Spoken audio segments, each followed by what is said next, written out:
static mixed with screams. He changed his cell phone number and stopped. Again, with the exact same noise at the exact same time. Finally, one day he decided to back to it. I'm done. I'm gone. Old man picked up.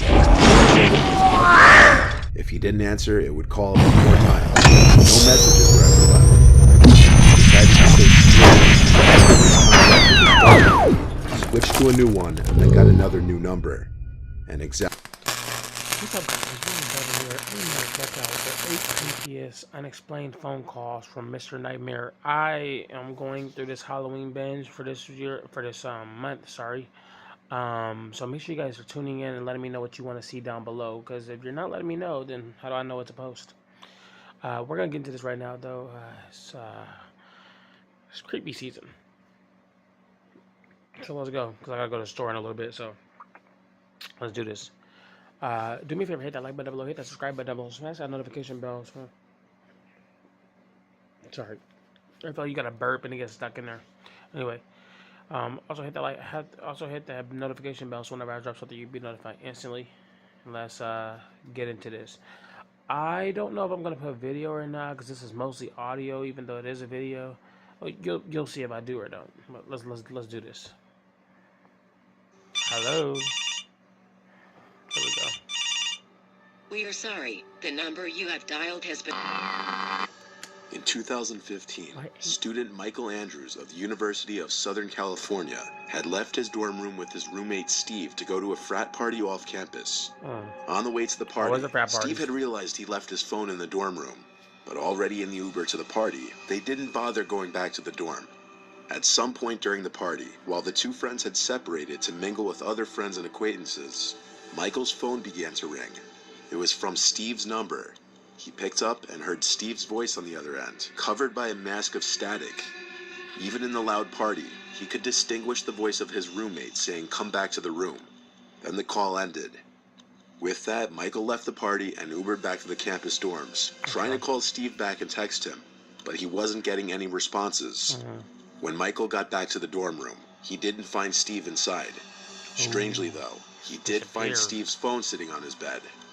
Upon checking the notifications on the screen, Michael saw the notifications of all his texts and calls on the screen. It wasn't until an hour later that Steve returned to the room looking for Michael after hearing that he left. And this was when he told Michael that he never called him and that he never had his phone. What made this even stranger was that Steve's phone had no record of making a call to Michael, yet Michael's phone had a record of receiving a call and having a 15-second conversation. The phone company wasn't able to trace a call from Steve inside, and nobody was found hiding in their dorm room or anything like that. Wow. In 1970, 25-year-old Donna Lass worked as a nurse at the first aid station of a casino in South Lake Tahoe, California.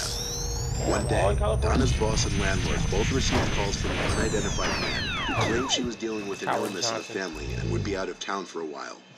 Donna's boss became suspicious, so he contacted her mother, who confirmed that story was a lie. Donna's car was found parked outside her apartment, but there was no trace of her anywhere. The last sign of her was an entry she'd made in her logbook near the end of her final shift. The entry looked unfinished, as if someone had possibly interrupted her. No one could figure out Donna's whereabouts or the identity of the caller until the San Francisco Chronicle received a mysterious postcard 6 months later. The postcard was the latest in a long line of cryptic messages from the Zodiac Killer. The killer made no direct reference to Donna, but hinted that he had murdered and buried his 12th victim in Lake Tahoe. Damn shame. It didn't take a detective to make the connection between this note and Donna's disappearance. The postcard provided a lot of possible clues regarding Donna's whereabouts, but a search of the area turned up nothing. Something complicates a connection between the Zodiac Killer and Donna, though, and that's the fact that the Zodiac Killer was not known for hiding bodies. So if he wasn't responsible, the whereabouts of Donna's body and who tried to hide her disappearance remain a mystery. In 2008, 19-year-old college student Brendan Swanson was driving home after a night out when he crashed into a ditch on a gravel road in the middle of nowhere in Minnesota. Knowing how dangerous of a predicament he found himself in, and probably aware he was in a cliche horror movie setup, he called his parents and asked for a ride. However, his parents had trouble finding him, and when arriving to the location he provided, they couldn't find his car, So they got back on the phone for over 45 minutes trying to find him as he described his location. Swanson claimed he could see lights from a nearby town and was heading in that direction, but things took a turn for the worse when he suddenly yelled, "Oh shit." Before his father could even scold his son for using that language on the phone with him, the call cut off, and that's the last anyone ever heard from Brendan.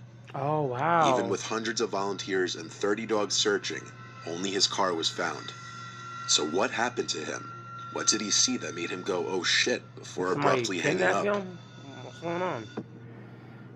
A few years back, a Reddit user named Stacy Kolupski shared the experience of her brother who would get a call on his cell phone around 2 to 3 a.m. every night. He would answer it every time to hear this hellish sounding noise that he described as a static mixed with screams. He changed his cell phone number after a month of this and it stopped. Then after a week or so, it began again, with the exact same noise at the exact same time. Finally, one day he decided to back dial the call, and an old man picked up who had no idea what he was talking about. If he didn't answer, it would call a few more times, but no messages were ever left. He decided to say screw it, and ended his contract with his phone company, switched to a new one, and then got another new number. And exactly what he feared had happened. The screaming static calls continued after a short delay. By this time he was terrified every night. Unsure why this was happening, he backdialed the number again and got a different person, who also had no idea what he was talking about. Around this time, Stacy's brother lost his job and his phone, which was now disconnected, meaning the calls of course stopped. One day, Stacy's mom asked her to listen to a weird message she got on her home phone. It was the static screaming. They showed her brother, and he of course freaked out. He backdialed the number again, and it said the number was disconnected this time. They never heard from it again after that. In the 1970s, Bashir Kaushaki opened a successful restaurant in Washington, D.C., and for over a decade enjoyed nothing but success. But in 1983, he became the target of a non-stop stream of threatening phone calls that came several times a day, every day. Usually harassment similar to this will eventually stop on its own as the harassers get bored and move on to something else. But Kaushaki was harassed by these phone calls for nearly a decade. The caller would eventually be nicknamed L'Enfant, which is French for the child. The nickname was presumed to reference the caller's eventual imitation of a little girl. Anyone associated with Kaushaki in any way was a target, from his pregnant spouse to his restaurant employees. The harassment was one day elevated from simply phone calls to physical harassment when the Star of David was scratched all over Kaushaki's Mercedes. When he traveled to Philadelphia to visit his sister, things got so bad that he suffered a mental breakdown and committed himself to a psychiatric ward. But even still, the calls continued to his restaurant. The FBI eventually placed a trace on the phone to confirm whether L'Enfant was a delusion or not, and what they found out put how bad this was into perspective. The calls were coming from different payphones at such a high frequency that it would have been impossible for only one person to have been making these calls. The L'Enfant callers was a plot orchestrated by multiple people for the express purpose of harassing Kaushaki to insanity, but it was never figured out what the motive was. Just to do it, like some dumb people would do. All the way back in 1931, there was a man named William Wallace, who worked as a London insurance agent and had an obsession for playing chess in his free time. One night, Wallace showed up for a chess club meeting and found a telephone message waiting for him. The sender wanted to meet at 7:30 the following night so he could purchase an insurance policy. The next night, Wallace traveled across town and discovered that the address provided didn't exist. So he headed back home, most likely convinced that he was the victim of some dumb prank. But when he got home, he found his wife Julia's body had been beaten to death in the living room. The mysterious caller was the obvious suspect, but after an investigation, police determined that the caller was actually William Wallace himself. Authorities argued that Wallace had left the message to fabricate an alibi. He killed his wife, hopped in a streetcar, drove around for an hour, then went home to supposedly discover his wife's body. This argument was invalid as it was completely impossible for Wallace to have committed the murder, given he wouldn't have been able to return quick enough. The jury found Wallace guilty of the murder anyway, but luckily the Court of Criminal Appeal immediately overturned the conviction. The killer was never identified, but the prime suspect was a former employee of Wallace's insurance firm, who allegedly asked his wife to provide him a fake alibi and was seen wearing bloody gloves and hosing down his car on the night of the murder. Jason Alexander would frequently get calls to his house for a woman named Tanya. It didn't seem like a big deal since Tanya had the same last name as Jason's family, and it was a common name from where they were from.